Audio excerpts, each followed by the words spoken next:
કેમ છો બાળકો? હું ગોહિલ દેવીની બેન સેન્ટ ઝેવિયર્સ હાઈસ્કૂલની અંદર આપ સૌનું હાર્દિક સ્વાગત કરું છું. નેક્સ્ટ લેક્ચરની અંદર આપણે 12મું લેસન છે એ પૂરું કર્યું હતું અને ત્યાર પછી મેં કહ્યું હતું કે 13મું લેસન 23મું લેસન છે એની ચર્ચા આપણે કરીશું. 23મું લેસન છે એનું શીર્ષક છે ભૂખ. सर्वेश्वर दयाल सक्सेना उनके पद्यकार है. जन्म उनका 1926 और निधन 1983 में हुआ है. नवी कविता के इस प्रमुख कवि का जन्म बस्ती उत्तर प्रदेश में हुआ है. अधिक अभावों से बूझते हुए उन्होंने इलाहाबाद विश्वविद्यालय में एमए किया है. स्कूल में शिक्षक, क्लार्की और आकाशवाणी में भी नौकरी की है. बाद में दिनमान सम्मानक रहे हैं. इसकी कविताओं में आधुनिक जीवन की विडंबना, विषम स्थिति में जिजीविषा आदि का मार्मिक चित्रण मिलता है. जंगल का दर्द, कुआओं में नदी, गर्म हवा है, खुटिया पर टंगे लोग तो क्या कह कर पुकारे कोई मेरे साथ चले, जैसे उनके काव्य संग्रह है.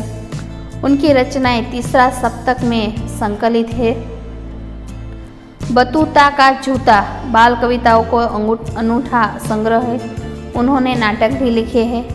प्रस्तुत कविता में कवि ने सौंदर्य को वैयक्तिक रूप से हटाकर संघर्षशीलता के साथ जोड़ दिया है.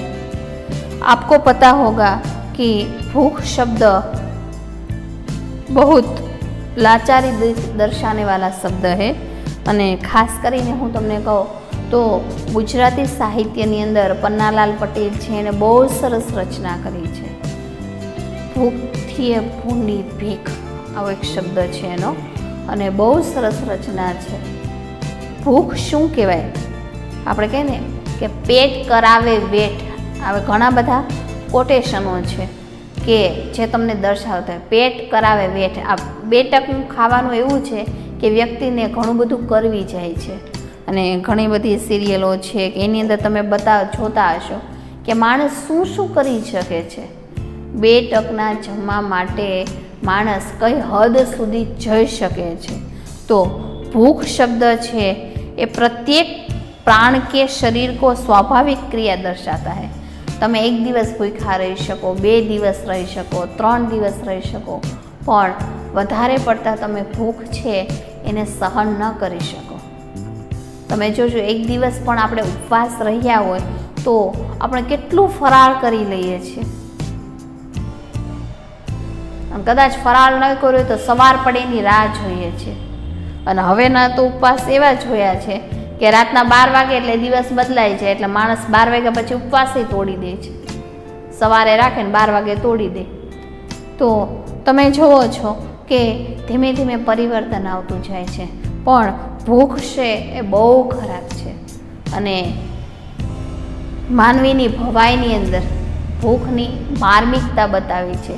એવું કહેવાય ને કે 56નો દુષ્કાળ હતો. તમે એ પુસ્તક લઈને વાંચજો, એમાં દર્શાવેલું છે કે 56નો દુષ્કાળ હતો અને એ સમયે જમવા માટે કાંઈ નહોતું. એટલી બધી ભૂખ હતી, એટલી બધી ગરીબી હતી કે એક સમયે વ્યક્તિને પહેરવા માટે પોતાના અંગના વસ્ત્રો નહીં અને શરીરે તમે જુઓ કે સાવ હાડકા દેખાય એવા ચામડા જેવા થઈ ગયા હતા. અને એ સમયે એવું કહેવાય છે કે માણસો કૂબામાં રહેતા, કારણ કે ઉપર રહે તો અંગ ઢકાય નહીં અને વ્યક્તિની લાચારી બતાવે એટલે જમીનની અંદર ખાડો કરીને માણસો રહે તેને કૂબામાં રહે કહેવાય. એવા સમયે દૂર દૂર ગામથી 2 ભેંસો લઈને માણસો આવતા હોય છે અને આ માણસો છે એ ભેંસો છે એને હરણ કરીને લાવે છે. અને એવું કહેવાય છે કે જ્યારે કૂબામાં ભેંસ પ્રવેશ કરે છે ત્યારે માણસોને જાણે વર્ષો સુધી ખાધું ન હોય એમ બધા એ ભેંસ ઉપર તૂટી પડે છે અને આમ એ ભેંસને આમ નોચીને ખાય છે. ઘણા લોકો તો એના પોતાના સંતાનોને પોતાના ખુદના ચામડાને બટકા ભરીને ખાય છે. એટલી બધી ભૂખ છે એ રહેલી છે. પણ અહીંયા જે તમને બતાવેલું છે कि प्रत्येक प्राणी अपनी भूख मिटाने के लिए अपने ढंग से अथक प्रयत्न करता है। किसी भी व्यक्ति को आप देख सकते हैं, आजकल कौन सा कितने बिजनेस है वो हमारे सामने है और कोई ना कोई अथक प्रयत्न करता रहता है।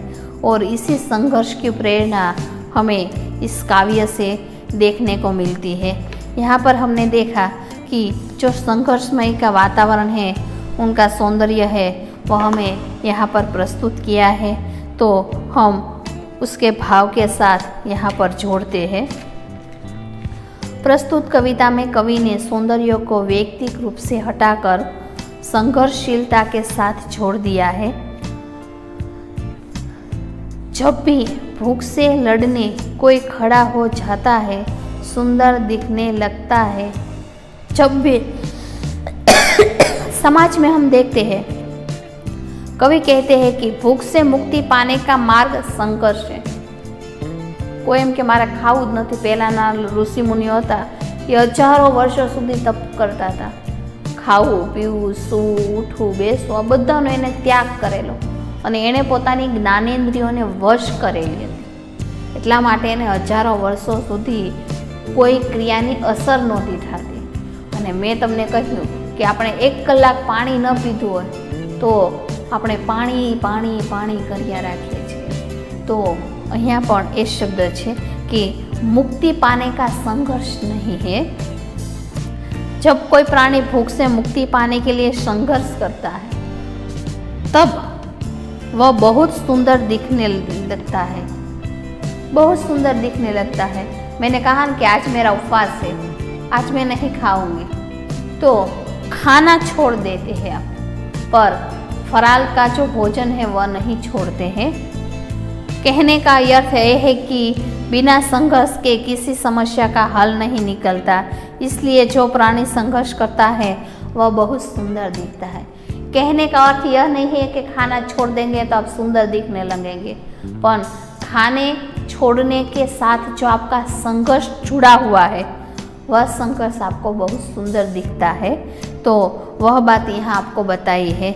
और इतने कितने उदाहरण हमारे सामने हैं कि भूख की वजह से मैंने कहीं ऐसे लोग देखे हैं कि जो भोजन हम खाकर छोड़ देते हैं, कई लोग वह जूठे बर्तन, जूठे पतीले हैं वह चाटते हैं।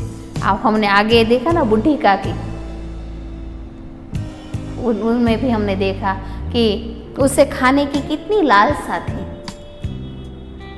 इस हद तक चाट चुकती है कि बैठे बैठे जूठे पतीले हैं वह भी चाटती है। तो वही मार्मिक दृश्य हमें यहाँ पर भी देखने को मिलता है। और कई ऐसे छोटे छोटे बच्चे हैं जो कूड़े कचरे में से जो खाना मिलता है वह खाते हैं, जिसे हम फेंक देते हैं उसे उठाकर वह खाते हैं, क्योंकि उसे उतने में भी संघर्ष करना पड़ता है। वह भोजन मिलने में उसने कितना संघर्ष किया, कूड़े में जाया, वहाँ से लाया, फिर खाया, तो उसके साथ भी वह संघर्ष जुड़ा है।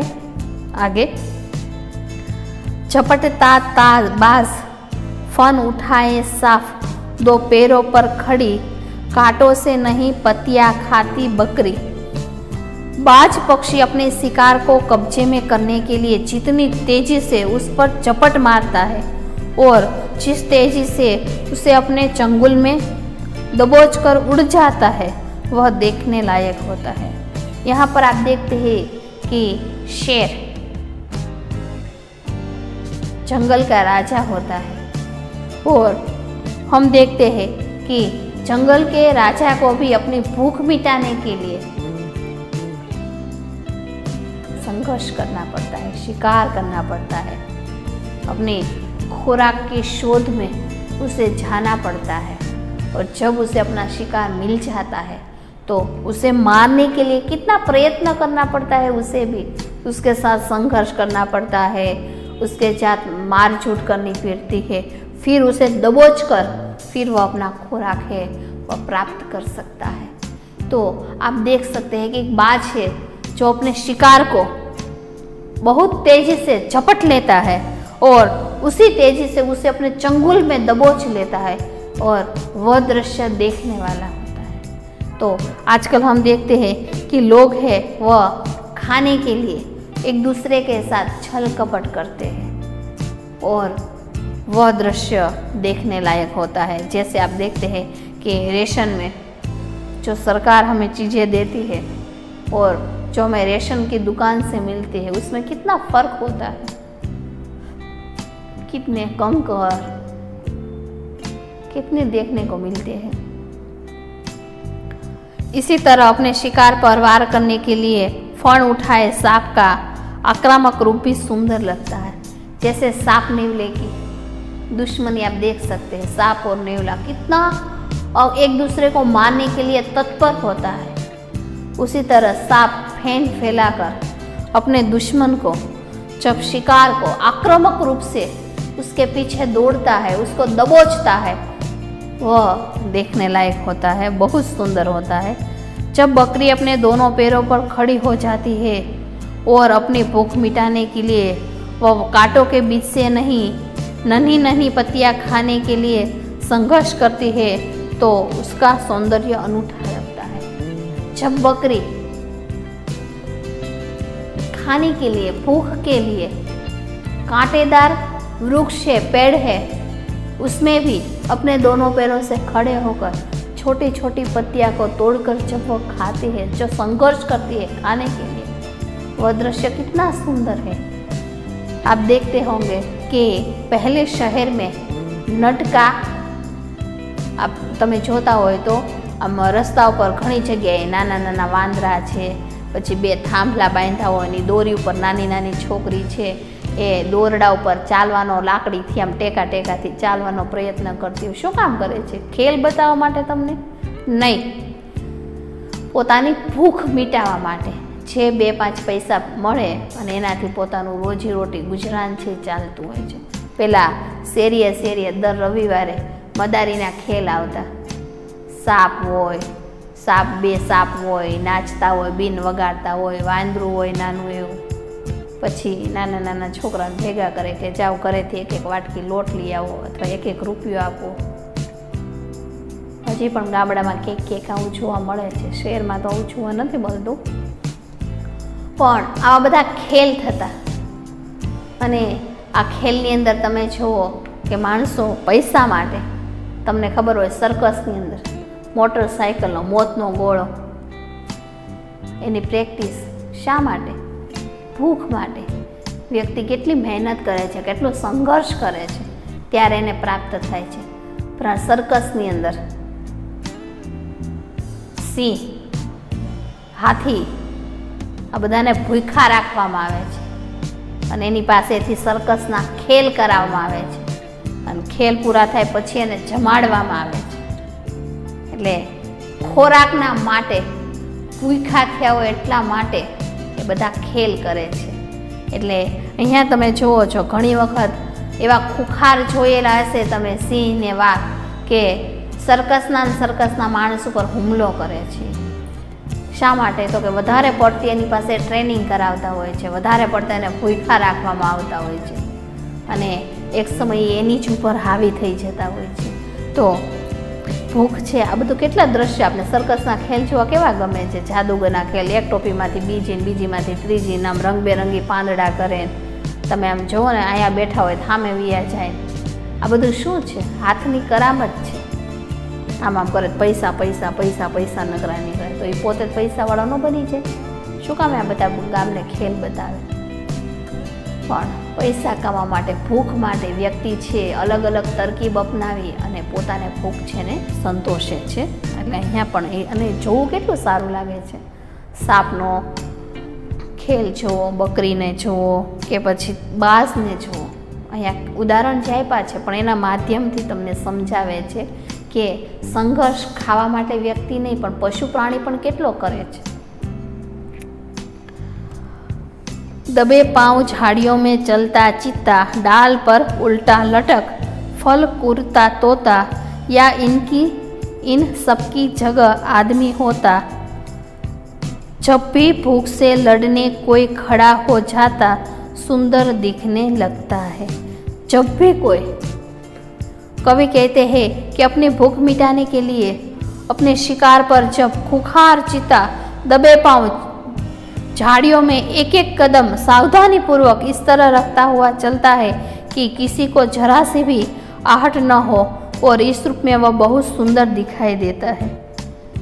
कितना सुंदर दृश्य! आप आंखें बंद करके भी इसे एक बार सोचने लगेंगे तो आपके सामने पूरा दृश्य है वह खड़ा हो जाएगा। आप और टीवी में डिस्कवरी चैनल आते हैं और उस डिस्कवरी चैनल में आप देखते हैं जब वर्ल्ड वाइड बताता है उसमें, तो आप उसकी एक एक मोमेंट को एक बार देखना। उसमें प्राणियों की कितनी हिलचाल होती है, किस तरह से वह शिकार करता है, किस तरह शिकार पर झपटता है, वह सारे दृश्य उसमें दिखाई देता है।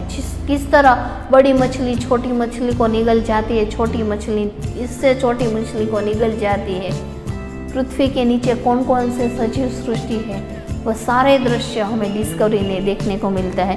तो यह दृश्य भी आपने कभी उसमें देखा होगा कि चीता कितना दबे पांव, उसकी सहज पे आहट है वह देखने को नहीं मिलती, और उसी तरह वो अपने शिकार पर टूट पड़ता है। तो कितना सुंदर दृश्य देखने को मिलता है। ऐसा क्यों करता है वो? क्योंकि वो भूख की वजह से, खाने के लिए वह अपने शिकार पर जाने के लिए वह एक दूसरे को मारते हैं। तोता वैसे तो डाल को अपने पंचों से पकड़कर डाल पर बैठता है, पर जब वह अपनी भूख मिटाने के लिए किसी फल को कुतरने लगता है तो वह डाल को अपने पंचों से पकड़कर उल्टा लटकने का खतरा मोल लेता है। आप देखते हैं कि जब डाल पर बैठा हो तो वो ऊपर तरफ होता है, पर फल को, क्योंकि फल नीचे होता है, तो डाल को अपने पंचों से पकड़कर उल्टा लटक कर वह फल को खाने के लिए अपने मौत को भी खतरा ले, क्योंकि पंचा जब छूट जाता है और उल्टा लटकने की वजह से वह नीचे गिरता है, तो गिरने की वजह से उसे आहट होती है, पर वह यह सब न सोचकर न समझकर सिर्फ खाने के लिए, अपनी खुराक के लिए वह इस खतरे को भी मोड़ लेते हैं।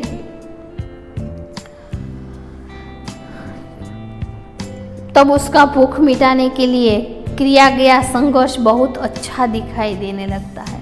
भूख मिटाने के लिए उसने जो संघर्ष किया है वह संघर्ष बहुत अच्छा लगता है।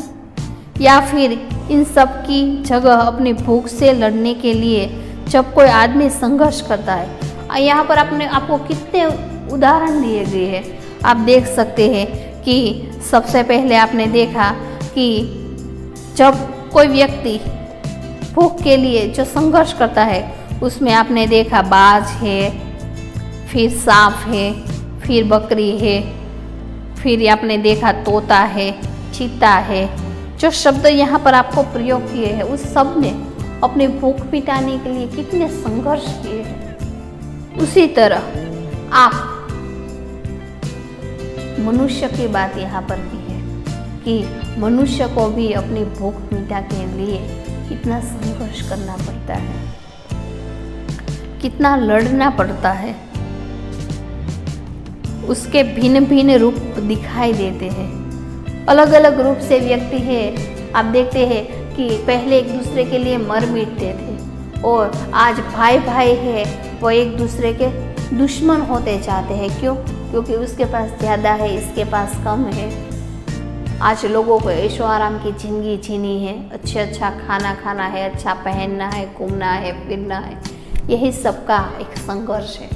तो आजकल हम देखते हैं कि लोग अपने व्यक्तित्व से दूसरों को हटाने के लिए कुछ भी कर छूटते हैं।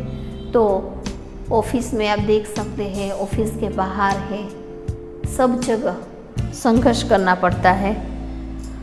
जब भी कोई आदमी भूख से संघर्ष करने में भी जी जान से लग जाता है तो वह बहुत सुंदर दिखाई देता है। जब भी व्यक्ति है वह भूख से लड़ने के लिए संघर्ष करता है तब भी बहुत सुंदर दिखाई देता है। आपको पता है ना, वह एक गुजराती में सुना होगा, ભૂલો ભલે બીજું બધું, મા બાપને ભૂલશો નહીં, અગણિત છે ઉપકાર એના, એ ઉપકાર ભૂલશો નહીં. એમાં કહેવાનો અર્થ શું છે કે મા બાપ કેટલા સંઘર્ષ કરે છે,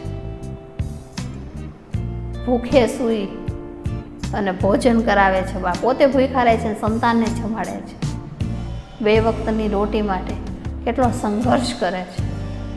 મેં તમને આની પહેલાં એક બહુ સરસ વાત કહી હતી કે એક અમીર વ્યક્તિ હતો અને એના દરવાજે ભિખારી આવે છે અને ભિખારી ભીખ માંગે છે, અને ત્યારે અમીર વ્યક્તિ છે ને ઘરેથી તરછોડી મૂકે છે. એક સમય એવો આવે છે કે અમીર વ્યક્તિની આખી અમીરાઈ જતી રહે છે અને રોડ ઉપર આવી જાય છે. પતિ પત્ની 2 લાચાર બની જાય છે. શેરની બહાર કચરાની હોય ત્યાં ઝૂંપડપટ્ટી બાંધીને રહે છે. લગર વગર એના કપડાં ફાટેલા તૂટેલા, ઉંમર થવા લાગી છે અને એ ભીખ માંગતો માંગતો માંગતો માંગતો એક ઓફિસની અંદર જાય છે અને ભીખ માંગે છે એટલે બધા વ્યક્તિ છે એને તરછોડે છે, ધક્કો મારે છે. એનો સાહેબ છે એ ધક્કો મારે છે, એના કારણે એને જે ટેબલ હોય વાગે છે અને લોહી નીકળે છે અને બધાએ ઘસેડી અને બહાર કાઢે છે.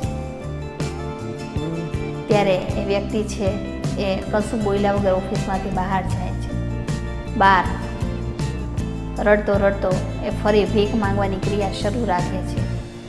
કોઈ જગ્યાએથી એને 2-3 દિવસની સૂકી રોટલી મળે છે અને આ એનું માલિક છે આ દ્રશ્ય જોવે છે. આખા દિવસ રખડેલો થાકેલો એ જ્યારે એની ઝૂંપડીમાં જાય છે અને એનો માલિક એની પાછળ પાછળ જોવે છે કે આ શું કરે છે. ઝૂંપડીમાં જાય છે તો ફાટેલા તૂટેલા ખાટલાની અંદર એની પત્ની છે બેહાલ રૂપે હોય છે અને પૂછે કે આજે શું ભીખમાં મળવા છે. એટલે કહે છે કે આજે તો કાંઈ નહીં, પણ આ સૂકી રોટલી મળી છે 2-3 દિવસ પહેલાંની. અને પછી વ્યક્તિ છે પોતાની આપવીતી કહે છે એની પત્નીને કે જ્યારે આપણી પાસે અમીરાઈ હતી ત્યારે આપણને આની કિંમત નહોતી અને આપણે માણસોને હળદૂત કરી અને કાઢી મૂકતા હતા. આજે એ જ સમય એવો છે કે એ જ પરિવર્તન છે આપણી સાથે જોવા મળે છે. અને ત્યારે એ માલિક છે બારું બોબો સાંભળે છે અને એની આંખમાંથી આંસુ જાય છે. એટલે કહ્યું છે કે ભૂખ છે એ ઘણું બધું કરાવી શકે છે વ્યક્તિ પાસે, વ્યક્તિને ક્યાંથી ક્યાં સુધી લઈ જાય છે. અને રોડ ઉપરનો વ્યક્તિ એકવાર બેતાજ બાદશાહ છે બની શકે છે અને સિકંદર જેવો સિકંદર વ્યક્તિ છે એ પણ એક સમયે ધૂળમાં મળી શકે છે. તો બહુ સરસ કીધું છે કે ભૂખથી મનુષ્ય ભૂખથી સંઘર્ષ કરવા માટે જીવના જોખમ છે એને પણ પોતે ઉતારી લે છે. तो અહીંયા આપણે જોયું કે प्रत्येक प्राणी भूख की दशा से लड़ने के लिए संघर्ष करता है और संघर्ष से प्राणी बहुत सुंदर दिखता है. यही भाव हमें इस काव्य में देखने को मिलता है. तो यहाँ पर हमने देखा कि त्योहार मनाने वाला व्यक्ति हो, भूख के कारण जो तोता है, भूख के कारण जो पक्षी है, जो लड़ता है, जो संघर्ष करता है, वह संघर्ष अपने में कुछ और दिखता है. तो वही भाव है वह हमें इस अंतिम वाक्य है, अंतिम संदेश है, उसमें हमें देखने को मिलता है. मनुष्य के अपने अपने भाव और अपने अपने विचार है वह यहाँ पर व्यक्त किए हैं. और यहाँ पर हमने देखा कि जो अनुशासन के कारण व्यक्ति अपना सौंदर्य है, अपना समय है, वह भूल जाता है और उसी सौंदर्य और उसी समय के कारण एक दिन बंगाल का अकाल, जो शब्द यहाँ पर आपको बताया है, वह शब्द भी आप देख सकते हैं कि भूख से ही जुड़ा हुआ है. कई ऐसे छोटे छोटे बच्चे आप देखते हैं कि संघर्ष करते हैं. शाम के 6 बजे से रात के 12 बजे तक बच्चों के पास काम करवाते हैं और उसे 50 रुपये देते हैं. अब आप देख सकते हैं कि शाम के 6 बजे से रात के 12 बजे तक बच्चे बेचारे डिश धोते हैं, इधर उधर जाते हैं, तो सिर्फ उसे 50 रुपये ही मिलते हैं. तो कितना संघर्ष करना पड़ता है, भीख मांगनी पड़ती है खाने के लिए. तो यह सब व्यक्ति के भूख की वजह से ही है और यही बात यहाँ पर आपको बताई गई है. अब नेक्स्ट लेक्चर में हम व्याकरण के टॉपिक है उसकी चर्चा करेंगे. तो आप सब उसकी तैयारी के साथ रहना। और हमने एक टॉपिक तो लिया है और इसके साथ समास है, उसकी चर्चा हम करने वाले हैं। तो समास और उससे पहले आपके पाठ्य पुस्तक में जो व्याकरण के टॉपिक है उसकी चर्चा करेंगे। तो जब नेक्स्ट लेक्चर में मिलेंगे तब आप अपनी एक कॉपी साथ लेकर बैठना, जिससे मैं आपको जो बोलती जाऊँ वो आपको साथ साथ नोट भी करना है। धन्यवाद, नमस्कार।